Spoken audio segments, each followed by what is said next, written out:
Welcome everybody. Today's chapter, chapter 27, is called Dare to be a Daniel.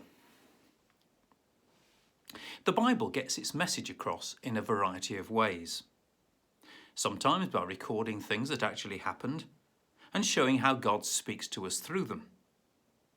Sometimes by preserving the inspired writings of psalmists, prophets and sages, where God has used the minds of men attuned to listen to what he's saying, to convey to us different aspects of the truth about himself and ourselves. Sometimes by telling stories of things that didn't actually happen, but which nevertheless have something to teach us, like the books of Ruth and Jonah. The last book to be written in the Old Testament collection, the book of Daniel, is one of those. Some of the stories about Daniel are almost as well known as the tale of Jonah and the whale. Daniel in the lion's den, the three men in the fiery furnace, and Belshazzar's feast have always been popular with painters and storytellers.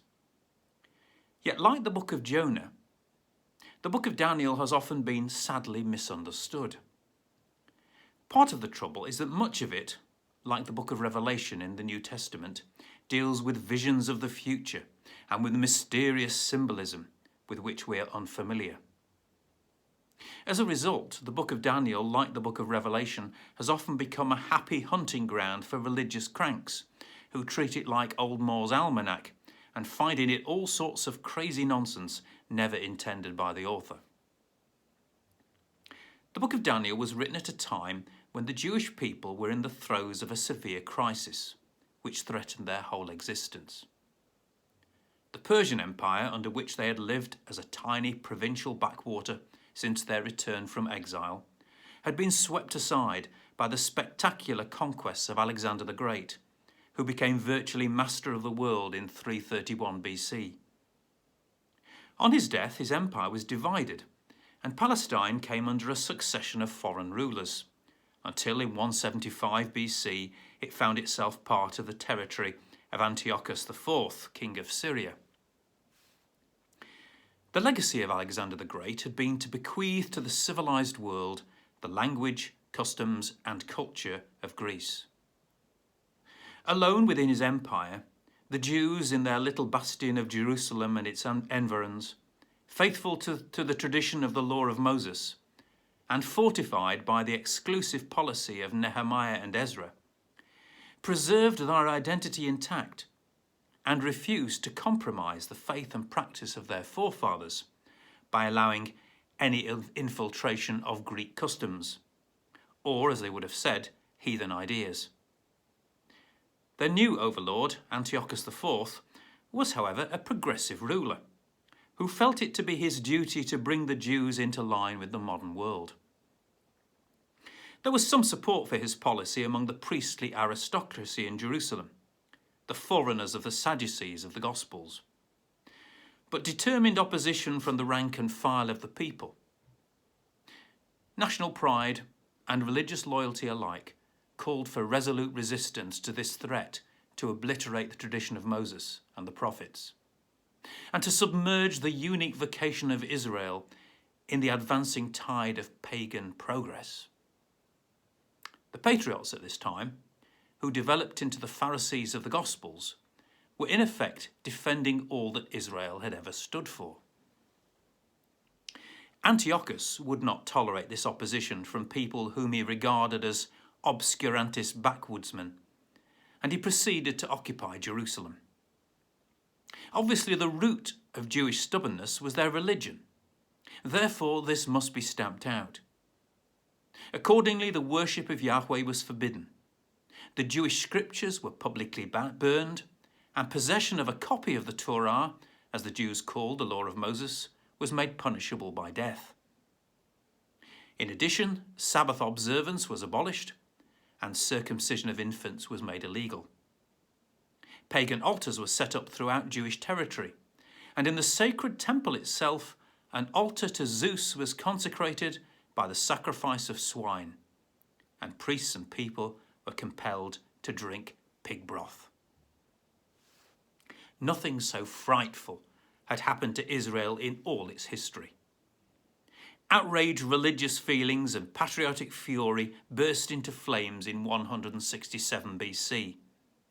The revolt was led by a priest and his 5 sons, the most notable being Judas Maccabeus.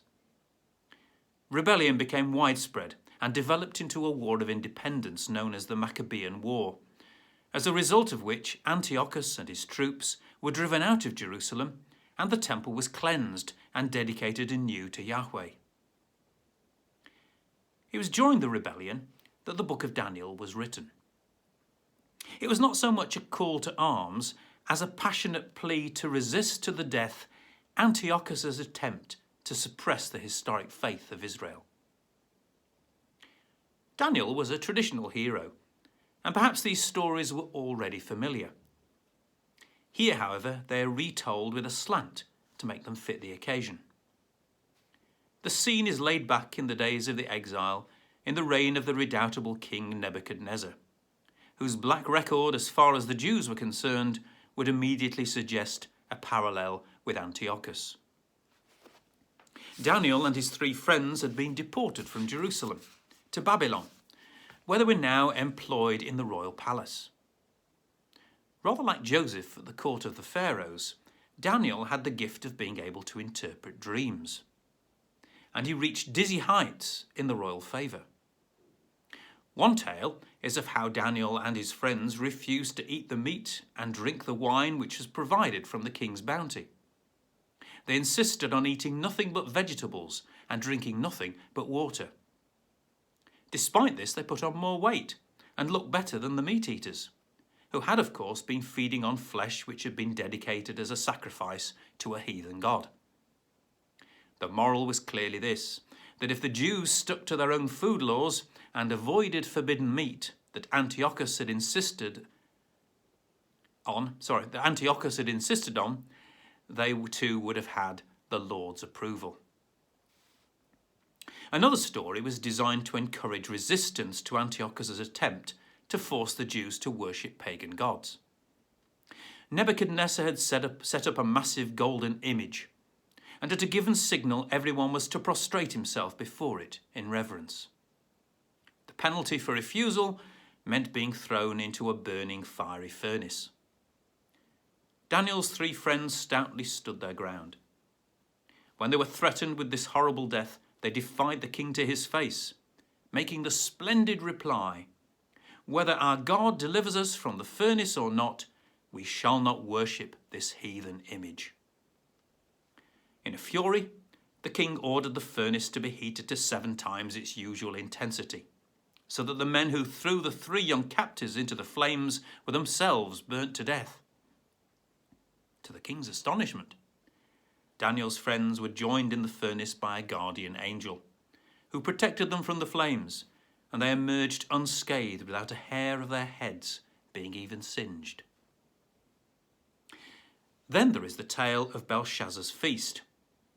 Belshazzar was Nebuchadnezzar's son, and at his banquet he rashly provided as drinking cups the sacred gold and silver vessels which had been looted from the temple in Jerusalem. In the middle of the feast, a mysterious hand appeared and wrote an inscription on the wall of the banqueting hall. Not all the astrologers or wise men of Babylon could interpret the words, despite the king's promise of a lavish reward.